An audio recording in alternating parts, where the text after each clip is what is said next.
نبی کے اختیار پہ سوال. ارے جا کے ان لوگوں کو بتا دو کہ جب نبی کے غلام کے اختیار کا یہ عالم ہے کہ ایک بلی پہ نظر ڈالے, ایک بلی پہ نظر ڈالے تو بلی کشف والی بن جائے, تو جب نبی کے امت کا ایک ولی بلی پہ نظر ڈالے تو صاحب کشف بنا دے, تو میرے مصطفیٰ کے اختیار کا عالم کیا ہوگا. واہ واہ واہ واہ واہ واہ واہ واہ واہ. وہ جب گدھا ہے دونوں عالم کی جھولیاں بھر دیتے ہیں, سبحان اللہ. تو شاہ کا عالم کیا ہوگا. آج اسی مختار دو عالم کانفرنس میں ہم شریک ہیں, اور ویسے بھی یہ زمین سیمانچل کی ہے, سیمانچل کی ہے نا. اس وقت صرف ان کیمروں کی نگاہ نہیں ہے, سیمانچل پہ پورے ہندوستان کی نگاہ ہے کہ نہیں؟ ارے ہاں نہیں تو بولو, تم لوگوں کو بھی پتا ہوگا نا. اور ان کیمروں والوں کو مسالہ چاہیے.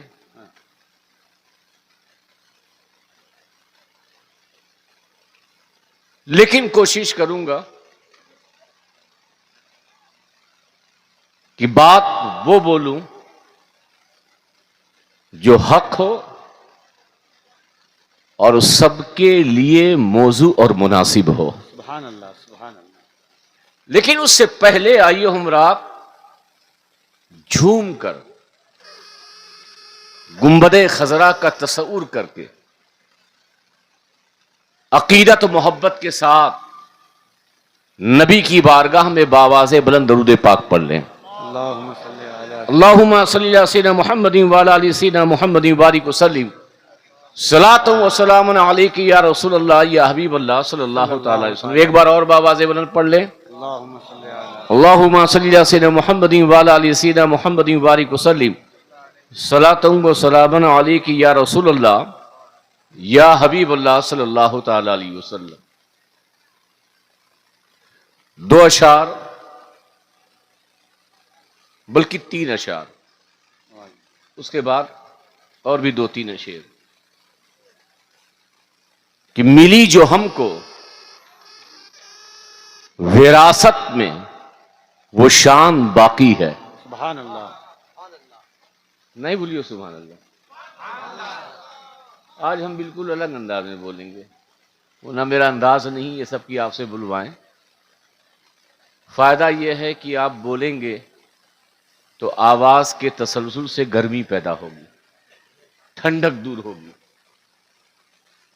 ملی جو ہم کو وراثت میں شان وراثت میں وہ شان باقی ہے, وہی عروج وہی آن بان باقی ہے. سبحان اللہ. واہ واہ واہ اور وہ یزید تھا, واہ واہ. وہ یزید تھا جو مٹ گیا زمانے سے, وہ یزید تھا جو مٹ گیا زمانے سے.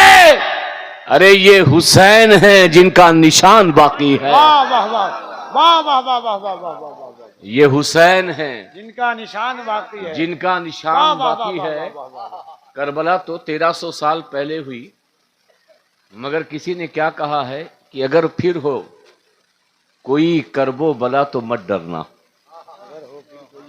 اگر پھر ہو کرب و بلا کوئی کرب و بلا مت ڈرنا. تو مت ڈرنا, میرے نبی کا ابھی خاندان باقی ہے. واہ واہ واہ واہ. اگر پھر ہو کوئی کرب و بلا تو مت ڈرنا, میرے نبی کا ابھی خاندان باقی ہے.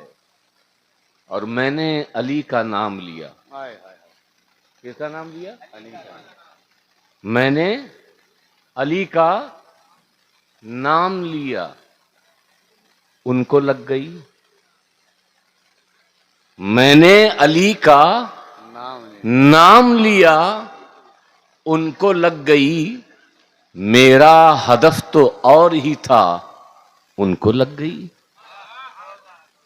میرا ہدف تو اور ہی تھا ان کو لگ گئی. عشق ابو تراب ہے پہچان نسل کی.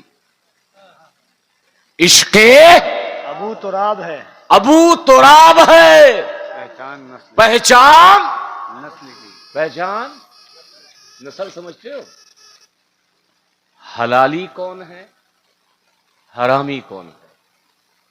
اس کی پہچان مولا علی سے محبت. جس کے دل میں مولا علی سے محبت ہے وہ حلالی ہے.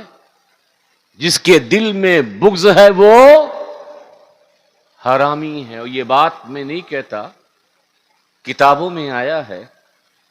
مولانا کفیل صاحب ماشاءاللہ بڑے اچھے ناظم ہیں.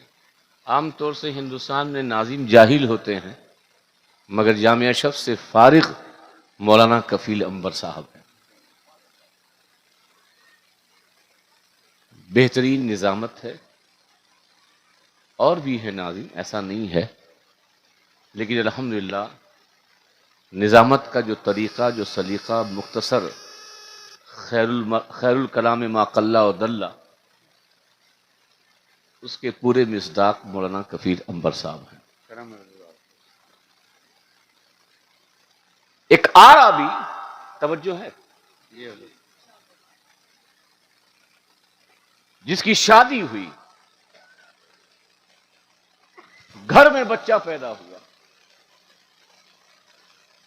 دونوں گورے مگر بچہ کالا. دونوں گورے مگر بچہ کالا. شوہر نے اپنی بیوی کی وفا پر شک کیا. کہا بیگم یہ بچہ ہمارا نہیں ہو سکتا، اس لیے کہ میرے خاندان میں اور تیرے خاندان میں کوئی کالا ہے ہی نہیں.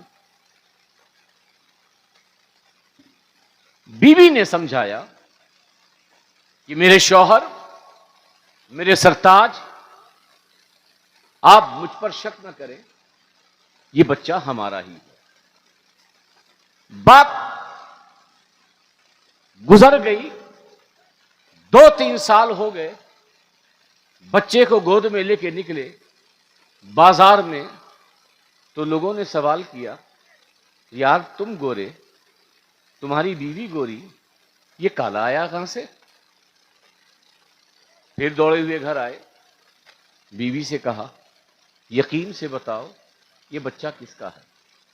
بیوی نے کہا میرے سرتاج آپ بار بار شک کرتے ہیں، میں آپ کو بار بار جواب دیتی ہوں کہ یہ بچہ ہمارا ہے. اب اگر یقین نہ آئے تو ایک ہی دربار ہے اور وہ دربار مصطفیٰ ہے.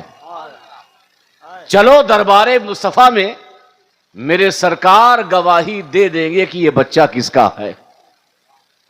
دونوں آئے حضور کی بارگاہ میں، سارا مدعا، سارا ماجرا پیش کیا. میرے آقا ان کی باتوں کو سن رہے تھے اور وہ ساری رودات پیش کر رہے تھے کہ ہمارے گھر میں کوئی کالا نہیں، اس کے گھر میں کوئی کالا نہیں، نہ اس کا نانا کالا، نہ اس کی نانی کالی، نہ میرا باپ کالا، نہ میرا دادا کالا، نہ دادی کالی، یہ کالا آیا کہاں سے؟ حضور کی بارگاہ میں یہ بات کر رہے تھے. ان کو بھی پتا تھا کہ یہ بارگاہ ہے جو صرف ظاہر پہ ہی نہیں بلکہ نسلوں کا بھی پتہ بتاتی ہے. توجہ، جب یہ بات میرے آقا کو وہ دونوں اعرابی بتا رہے تھے، اسی درمیان امام حسین حجرے سے نکلے، باہر گئے، وہ بچہ کھڑا ہو گیا. بول دو سبحان اللہ. وہ بچہ کیا ہو گیا؟ کھڑا ہو گیا. اس اعرابی نے پوچھا حضور جواب عنایت فرمائیں، ہمارے درمیان بہت جھگڑا ہو رہا ہے، یہ بچہ کس کا ہے؟ تو میرے آقا فرماتے ہیں فیصلہ ہو گیا. فیصلہ ہو گیا. اس اعرابی نے کہا حضور آپ نے کہا، میں نے سنا نہیں، آپ نے کیا کہا؟ میرے آقا فرماتے ہیں فیصلہ ہو گیا. کیا تو نے دیکھا نہیں جب میرا نواسا میرا لاڈلا حجرے سے باہر نکلا تو تیرا بیٹا میرے حسین کے احترام میں کھڑا ہو گیا. کھڑا ہو گیا. یاد رکھ، جو اہل بیت کا احترام کرتا ہے، جو اہل بیت کا ادب کرتا ہے، وہ حرامی نہیں بلکہ وہ حلالی ہوا کرتا ہے. نعرہ تکبیر، نعرہ رسالت.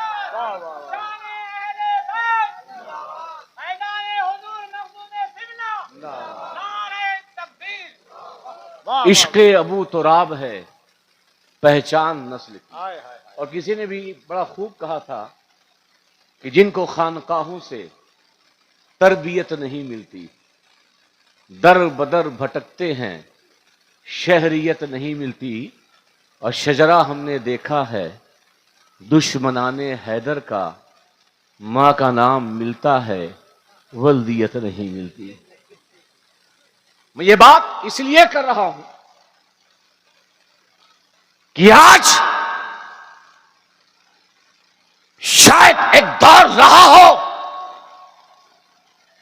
تبھی تو حضرت ابو سعید خدری کو محفلوں میں علی علی کہنے کی ضرورت پڑی.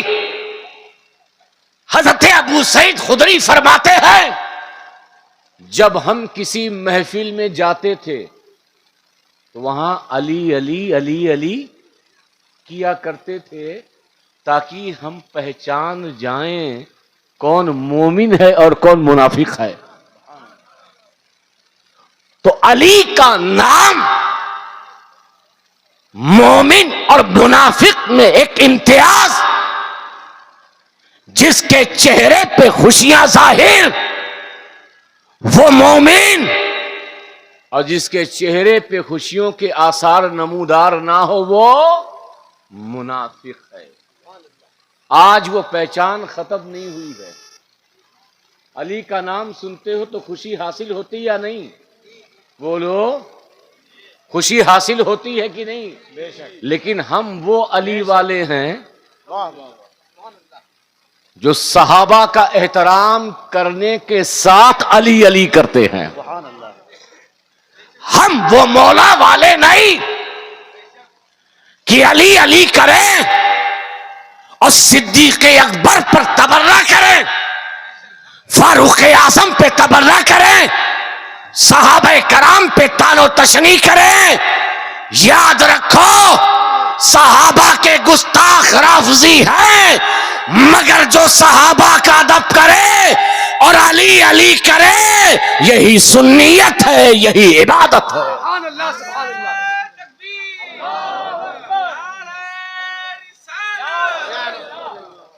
عشق ابو تراب ہے پہچان نسل کی.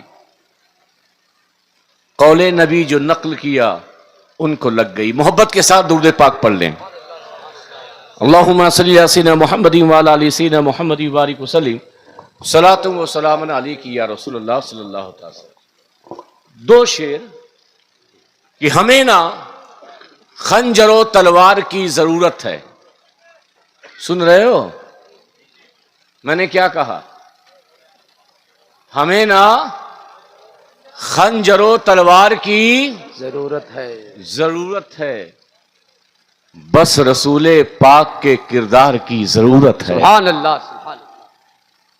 اور میں جیت سکتا ہوں دنیا کو چند لمحوں میں، ایک حیدر کرار کی ضرورت ہے. سبحان اللہ. آج اس شعر کے جو صحیح مصداق ہیں وہ عطائے رسول ہند الولی خواجہ غریب نواز کی ذات پاک ہے. بے شک. میرا خواجہ ہندوستان آیا، بنگال آئے، غریب نواز بنگال آئے، ہاں نہیں بولو، بنگال آئے نہیں، بہار گئے، جھارکھنڈ گئے، MP گئے, UP گئے, ہماچل گئے, حیدرآباد گئے, کہیں نہیں گئے نا.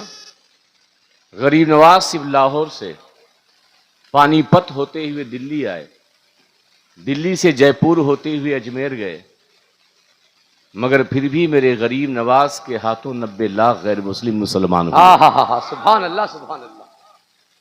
نہ آپ کے علاقے میں آئے, نہ بہار کے علاقے میں گئے, نہ UP کے علاقے میں گئے, نہ بنگلہ دیش کے علاقے میں گئے, نہ کسی اور علاقے گئے, مگر پھر بھی غریب نواز کے ہاتھوں کتنے مسلمان؟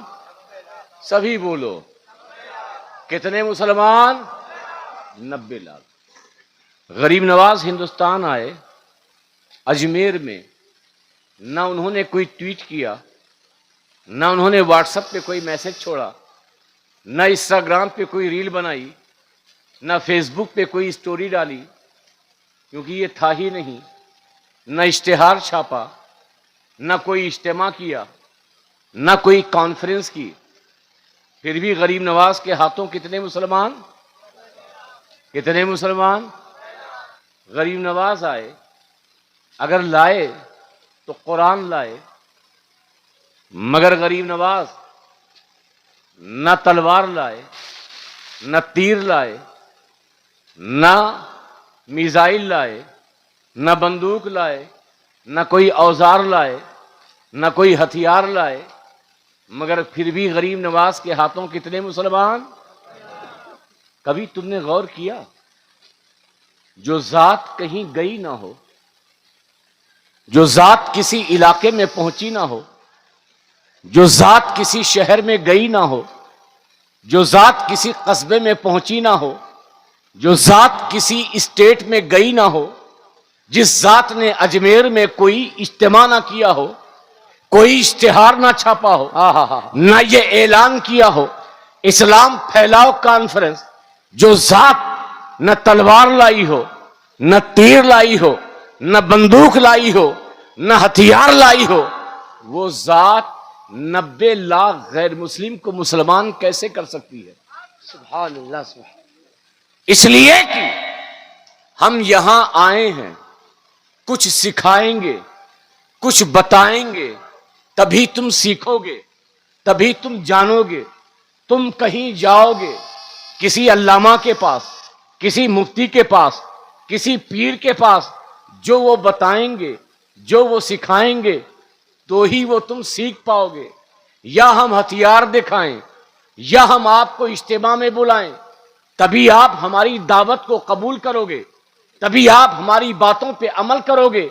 مگر غریب نواز نہ کسی علاقے میں گئے, نہ کسی شہر میں گئے, نہ ہی کوئی اجتماع کیا, نہ ہی تیر لائے, نہ ہی تلوار لائے, مگر پھر بھی غریب نواز کے ہاتھوں 90 لاکھ مسلمان ہوئے. میں نے یہ سوچا یہ سوال کس سے کیا جائے, کسی عالم سے, کسی مفتی سے, کسی علامہ سے. میں نے کہا ہو سکتا ہے جواب مختلف ہو, جواب میں اختلاف ہو. عالم تصور میں غریب نواز سے ہی پوچھ لیتا ہوں, اے عطائے رسول, اے ہند الولی, اے غریب نواز, آپ ہندوستان آئے, آپ کہیں گئے نہیں, آپ نے کوئی اجتماع نہ کیا, آپ نہ تیر لائے, آپ نہ تلوار لائے, نہ ہی کتابوں کا انبار لائے, مگر آپ کے ہاتھوں 90 لاکھ غیر مسلم مسلمان کیسے ہو گئے؟ تو غریب نواز کی روحانیت جواب دیتی ہے کہ ہاں یہ سچ ہے. نہ میں کسی علاقے میں گیا, نہ میں کسی بستی میں گیا, نہ میں کسی شہر میں گیا, نہ میں تلوار لایا, نہ تیر لایا, نہ کتابوں کا انبار لایا. اگر معین الدین ہندوستان کچھ لایا ہے تو مدینے سے مدینے والے کا کردار لے کر آیا. سبحان اللہ. نعرہ تکبیر, نعرہ رسالت, مختار دو عالم کانفرنس, اولاد علی, اولاد علی, آل نبی, خواجہ کا ہندوستان, خواجہ کا ہندوستان, یاد رکھو سمنا. اسلام تقریر سے نہیں پھیلا, اسلام جلسوں سے نہیں پھیلا، اسلام مناظروں سے نہیں پھیلا. ارے قسم خدا کی، صحابہ کی سیرت دیکھو، صدیق اکبر ہو، فاروق اعظم ہو، عثمان غنی ہو، مولا علی ہو، عشرہ مبشرہ ہو، جن جن علاقوں سے گزر جاتے چہرہ دیکھتے تھے، لوگ اسلام کو قبول کرتے ہوئے نظر آتے تھے. سبحان اللہ سبحان اللہ. آج اسلام جس طریقے سے پھیلنا چاہیے پھیل نہیں رہا. اس کی وجہ جانتے ہو؟ بہت ہے. ایک تو یہ ہے کہ جو اسلام پھیلا رہا ہے وہ خود سیرت سے خالی ہے. جو کچھ حاصل کرنا چاہتے ہیں سامعین، ان کا ذوق الگ ہے. پہلے کے زمانے میں چاہے غوث اعظم کی ذات ہو، مخدوم سگنا کی ذات ہو، اولیاء کرام کی ذات ہو، ان کا کردار اتنا اعلیٰ تھا، اتنا اعلیٰ تھا کہ بارگاہ میں بیٹھنے کی ضرورت تو بعد میں. کتنے لوگ چہرہ دیکھ کر ایمان لے آتے تھے. آج اسلام اتنی تیزی سے پھیل نہیں رہا. وجہ یہ ہے کہ جس چیز کی ضرورت قوم کو سب سے زیادہ ہے، ہماری قوم تو قوم، ہم جیسے لوگوں میں وہ چیز بالکل پائی نہیں جاتی.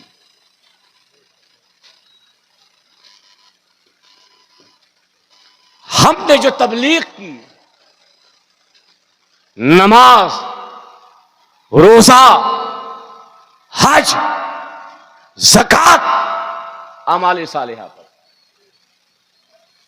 کرنی چاہیے. اس مجمع میں کوئی مجھے بتا سکتا ہے نماز فرض کب ہوئی؟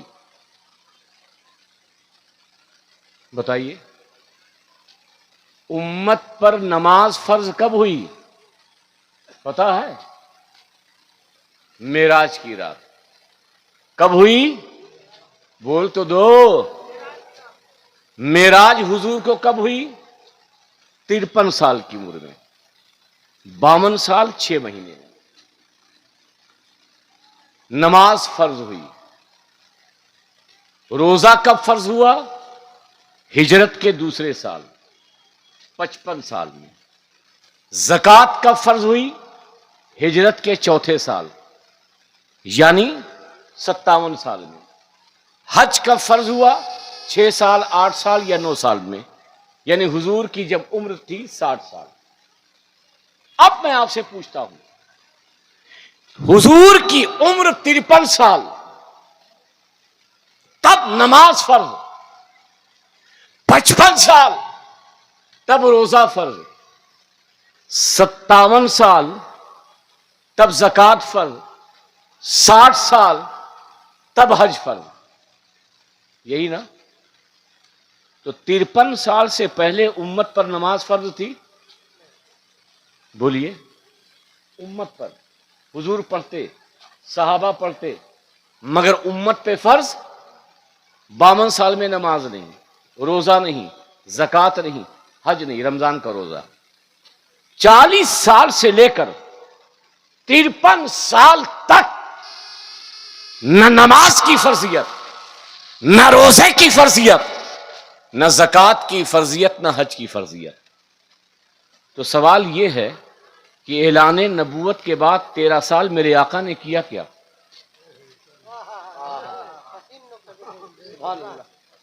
نماز کی تو تبلیغ کی نہیں ہوگی، روزے کی تو تبلیغ کی نہیں ہوگی، زکوٰۃ کی تبلیغ تو کی نہیں ہوگی، حج کرنے کے لیے تو کہا نہیں ہوگا. 41، 42، 43، 44، 45، 46، 47، 48، 49، 50، 51، 52. نہ نماز فرض، نہ روزہ فرض، نہ حج فرض، نہ زکوٰۃ فرض. تو آخرکار میرے آقا نے تبلیغ کس بات کی؟ اس کا جواب حضرت خدیجہ دیتی ہے. جب میرے آقا پہ وحی نازل ہوئی، آقا گھر میں آئے، بدن کانپ رہا تھا، میں نے کمبل اڑایا تو میں نے ایک بات کہی کہ میرے سرتاج آپ گھبرائیں نہیں، اللہ آپ کو ہلاک نہیں کرے گا، اللہ آپ کو ضائع نہیں کرے گا، آپ پریشان مت ہو، اس لیے کہ جو صفت آپ کے اندر ہے 7 یا 8 صفات، روئے زمین میں کسی کے اندر وہ صفت نہیں ہے۔ پہلی صفت یہ ہے کہ میرے سرتاج آپ دلوں کو جوڑنے والے ہیں، بولو سبحان اللہ۔ آپ دلوں کو جوڑنے والے ہیں۔ مصطفیٰ نے 40 سے پہلے ہو، 53 تک ہو یا 63 تک ہو، میرے مصطفیٰ نے 2 ٹوٹے ہوئے دلوں کو جوڑا ہے۔ نماز بعد میں، روزہ بعد میں، حج بعد میں، زکات بعد میں، پہلے میرے آقا نے ٹوٹے ہوئے دلوں کو جوڑا ہے۔ میرے آقا نے ارشاد فرمایا، ابن داؤد کی حدیث پاک ہے کہ کیا میں تمہیں کوئی ایسا عمل نہ بتا دوں جو نماز سے بھی افضل ہے، جو روزے سے بھی افضل ہے، جو صدقہ دینے سے بھی افضل ہے؟ صحابہ نے کہا یا رسول اللہ وہ کون سا عمل ہے جو نماز سے افضل، روزے سے افضل، زکوٰۃ سے افضل؟ تو میرے آقا فرماتے ہیں کہ اگر 2 دشمن ہو، 2 دلوں میں دوریاں ہو، اگر ان دوریوں کو قریب میں کوئی بدل دے تو اس کا یہ عمل نماز سے بھی افضل ہے، روزہ رکھنے سے بھی افضل ہے، صدقہ اور خیرات کرنے سے بھی افضل ہے۔ بات بہت معمولی ہے، جمعہ میں نمازی مل جاتے ہیں، عید میں تو بہرحال مل جاتے ہیں۔ عمرہ کرنے والوں کی تعداد بہت، اب تو عمرہ کرنے عام ہو گیا ہے، زکوٰۃ دینے والے بہت، روزہ رکھنے والے بہت۔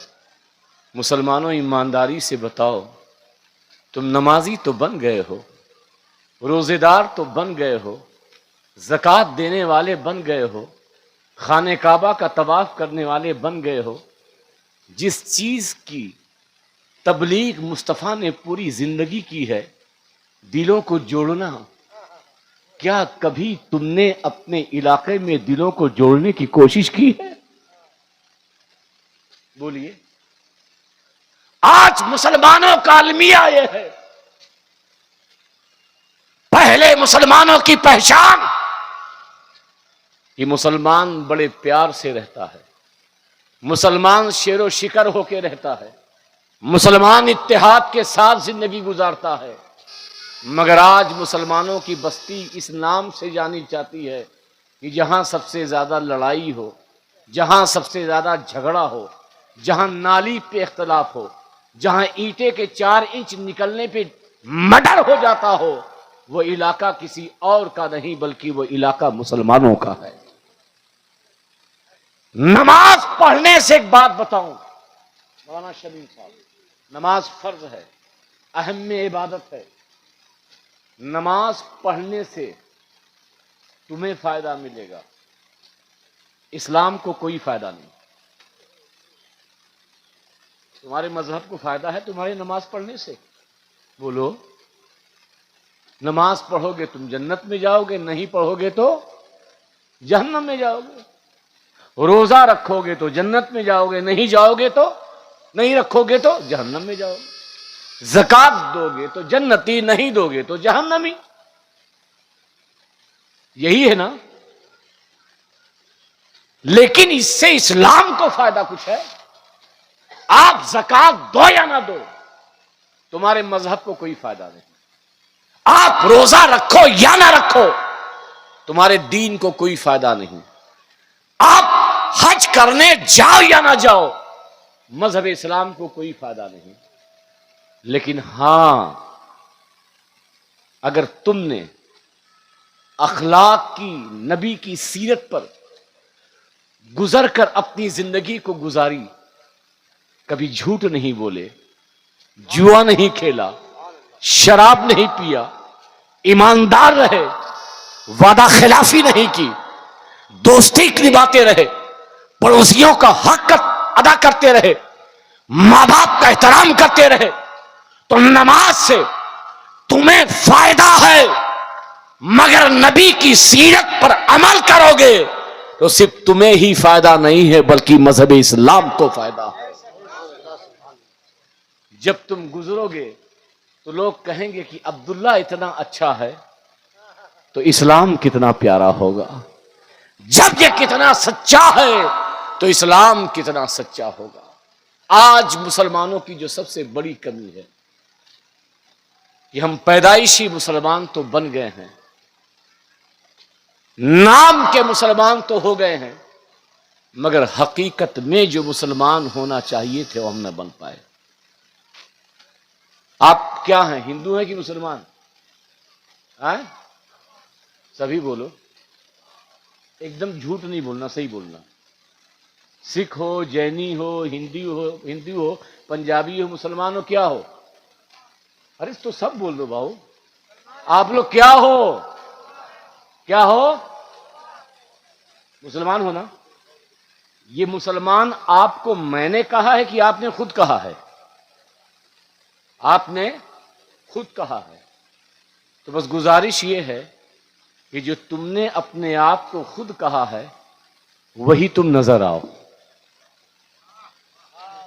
تم نے اپنے آپ کو مسلمان کہا ہے تو قسم خدا کی مسلمان نظر آؤ۔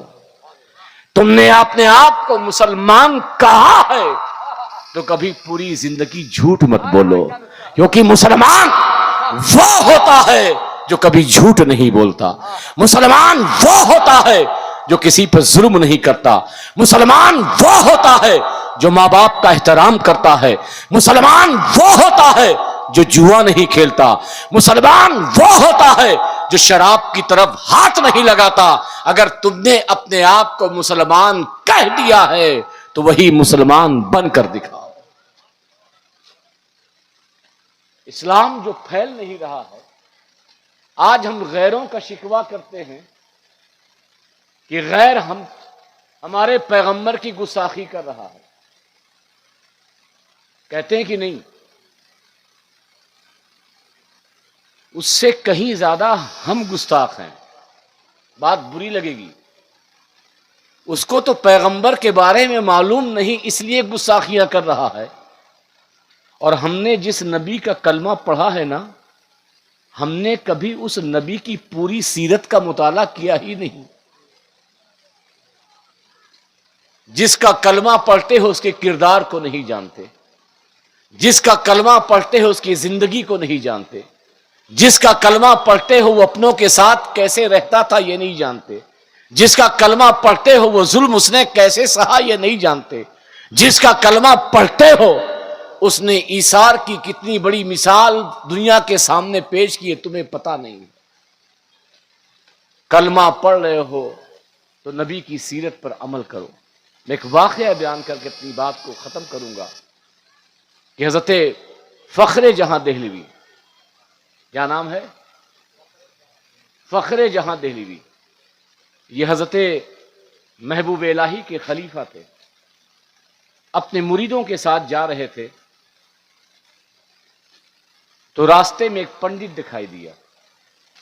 وہ پنڈت کمزور تھا، ناتواں تھا، حوض پر اپنے بھکتوں کو وہ اسنان کرا رہا تھا۔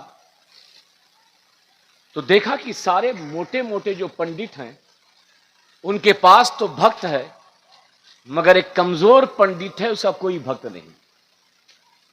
تو اپنے مریدوں سے کہا کہ اگر آپ اجازت دو تو میں اس پنڈت کے چہرے پہ مسکان لے آؤں۔ مریدوں نے کہا حضور آپ ہمارے پیر ہیں، ہم آپ کو کیا اجازت دیں گے، آپ اگر چاہتے ہیں تو آپ خود ہی جائیں اور اس پنڈت کے چہرے پہ مسکان لائیں۔ حضرت فخر جہاں دہلوی نے لباس بدلا، پنڈت کے پاس گئے، کمزور تھا، ناتواں تھا، بوڑھا تھا، کہا ہمیں اسنان کرنا ہے۔ اس نے اسنان کرایا، آپ نہا کے باہر آئے, آپ نے اس کو 5 روپیہ دیا, پنڈت کے چہرے پہ مسکان آ گئی. بولو سبحان اللہ, تاکہ مجھے لگے کہ بیدار ہو. دوبارہ پھر گئے, ویسے ہی نہایا, پنڈت کو 10 روپیہ دیا, پنڈت کا چہرہ کھل گیا. تیسری بار گئے, پھر ویسے ہی کیا, اور آپ نے پیسہ دینے کی کوشش کی تو پنڈت نے کہا کہ مہاراج اسنان بعد میں ہوگا, پہلے آپ آج ہمارے گھر چلیے. کہاں چلیے؟ ہمارے گھر چلیے. حضرت فخر جہاں دہلوی اس کے ساتھ گھر چلے گئے, آپ کو تخت پر بٹھایا اور سارے پریوار والے, سارے فیملی والے نیچے بیٹھ گئے. تو حضرت فخر جہاں دہلوی نے کہا ایسا کیوں کر رہے ہو, میں تو تمہارا بھکت ہوں, تم مجھے اسنان کراتے ہو, تمہاری جگہ تخت ہے, میری جگہ زمین ہے, تم اوپر بیٹھو, میں نیچے بیٹھتا ہوں. اس پنڈت نے کہا نہیں, آج آپ بیٹھیے, کچھ بات کرنے کے لیے آپ کو میں نے بلایا ہے. بات یہ ہے کہ آپ جب پہلی بار آئے تو میں نہیں سمجھا کہ آپ کون ہیں. آپ جب دوبارہ آئے تو مجھے احساس ہوا کہ آپ اپنے نہیں ہو بلکہ آپ کوئی اور ہو. جب تیسری بار آئے تو مجھے یقین ہو گیا کہ آپ ہندو نہیں ہو, آپ مسلمان ہو. تو کہا کوئی بات نہیں, اگر تجھے احساس ہو گیا کہ میں مسلمان ہوں تو مجھے اپنے گھر لانے کی ضرورت کیا. اس پنڈت نے کہا مہاراج جس نبی کا امتی اتنا شاندار ہو, اگر اچھا لگے تو بول دو سبحان اللہ. جس نبی کا امتی اتنا شاندار ہو کہ غیروں کے چہرے پہ مسکان لانے کے لیے اپنا چولا بدل لے, وہ نبی کتنا شاندار ہوگا. ہم نے آپ کو گھر پہ بلایا اس لیے ہے تاکہ آپ اسی نبی کے دامن سے وابستہ کر دیں جو اس کا اختیار, جو محبوب ایک امت کا نہیں بلکہ ساری امتوں کا محبوب ہے, جس کا کردار اپنوں کے لیے ہی نہیں بلکہ جس کا کردار ساروں کے لیے پیارا ہے. اسلام کردار سے پھیلا ہے. محبوب الہی کی ذات پاک ہو, غریب نواز کی ذات پاک ہو, اولیاء کرام کی ذات پاک ہو, ان نفوس قدسیہ کے کردار نے دنیا کے سامنے اسلام پیش کیا ہے. آج تم بھی چاہتے ہو کہ تمہاری عزت ہو, آج تم بھی چاہتے ہو تمہارا احترام ہو, آج تم بھی چاہتے ہو کہ تم عزت کے ساتھ زندگی گزارو, تو تمہیں کچھ اور نہیں کرنا ہے بلکہ نبی کا غلام بن کر اس طور پہ رہنا ہے کہ نبی کی ہر ادا کو قبول کرنا ہے. نعرہ لگانے سے کوئی عاشق نہیں بنتا,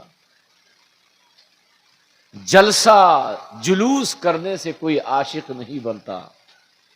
اصل عاشقی تو یہ ہے کہ محبوب نے جو کردار دیا ہے اس کردار پہ عمل کر کے جب تم نعرہ یا رسول اللہ کا لگاؤ گے تو قسم خدا کی اس نعرے کا اثر دوسروں پر بھی ہوگا اور وہی نعرہ تمہاری نجات کا ذریعہ بنے گا. آج نعروں کا اثر نہیں کیونکہ ہمارے کردار نہیں, آج تقریر کا اثر نہیں کیونکہ ہم خود کردار سے خالی ہیں, آج پیروں کا اثر نہیں کیونکہ پیر عمل سے خالی ہے, خطیب کردار سے خالی ہے. تو بتاؤ یہ عوام کہاں کردار والی ہوگی؟ آؤ مل کر اسی نبی کی سیرت پر عمل کریں جس کو رب نے کہا فقد لبثت فیکم عمرا من قبلہ افلا تعقلون. اے مصطفیٰ جو تم نے 40 سالہ زندگی ان کے سامنے گزاری ہے, یہی زندگی ان کے لیے بطور معجزہ ہے. ہم حضور کی سیرت پر عمل کریں, محبت قائم کریں, علماء کا احترام کریں, اپنے علاقے کی مسجدوں کو آباد کریں، اپنے علاقوں کے مدرسوں کو آباد کریں۔ یہ تو بڑی اچھی بات ہے کہ آپ کے علاقے میں خود مولانا شمیم صاحب جامعہ اشرف میں میرے ساتھ پڑھے ہوئے ہیں، اور یہ اس لیے نہیں کہہ رہا ہوں، میری عادت نہیں ہے کہ میں کسی کی تعریف کروں، یہ بخدا کہہ رہا ہوں، بڑی صلاحیت تھی، بڑے محنتی تھے، تقریریں اس دور میں بڑی اچھی کیا کرتے تھے، تب ہم لوگ بولتے نہیں تھے، جو کام دیا جاتا اس کام کو پوری محنت اور ایمانداری سے کیا کرتے تھے۔ آج روپیہ پیسہ کمانے کے لیے لوگ اپنے شہر کو چھوڑ دیتے ہیں، اپنے علاقے کو چھوڑ دیتے ہیں تاکہ پیسہ آ جائے، مگر مولانا شمیم صاحب قبلہ آپ کے علاقے میں، اپنے علاقے میں رہ کر کے یہ دنیا کو پیغام دے رہے ہیں کہ جو مثل مشہور ہے، چراغوں کے تلے اندھیرا ہوتا ہے، تاکہ میں کام کر کے دنیا کو بتا دوں یہ اور چراغ ہیں جس کے تلے اندھیرا ہوتا ہے، مگر یہاں اس چراغ کے نیچے اندھیرا نہیں ہوگا، اس لیے کہ وہ چراغ ہے مگر انہوں نے علم کی شمع روشن کی ہے، اور جہاں علم کی شمع روشن ہو وہ نہ خود اندھیرے میں رہتا ہے اور نہ ہی آنے والے کو اندھیرے میں رکھتا ہے۔ آج ضرورت ہے علاقے میں علم کی، عمل کی اور نبی کے پیغام کو عام کرنے کی، اور یہ کب ہوگا؟ جب ہم علاقے کے علماء کو مضبوط کریں۔ ہماری تو بڑی عجیب عادت ہے، پیر صاحب آ جاتے ہیں تو ہاتھ پیر چوم کے ایسا لگتا ہے کہ آج ہی جنت مل جائے گی۔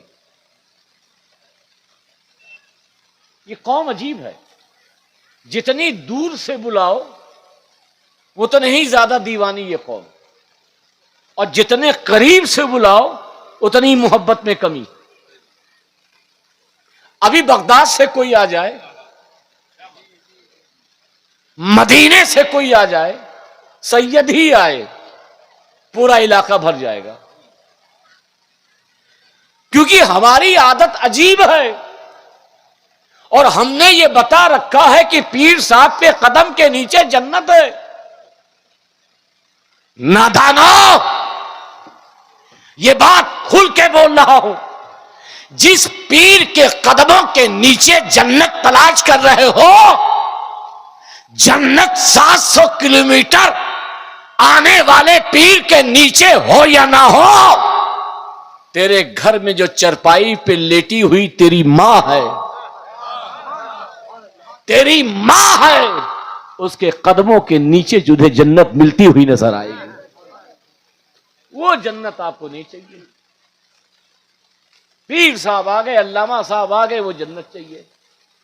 ارے ہمارا دیدار محبت سے کرو، کچھ ملے گا یا نہیں ملے گا مجھے نہیں پتا، مگر قسم خدا کی ایک بار ماں باپ کو محبت کی نگاہ سے دیکھ لو تو ایک مقبول حج کا ثواب ملے گا۔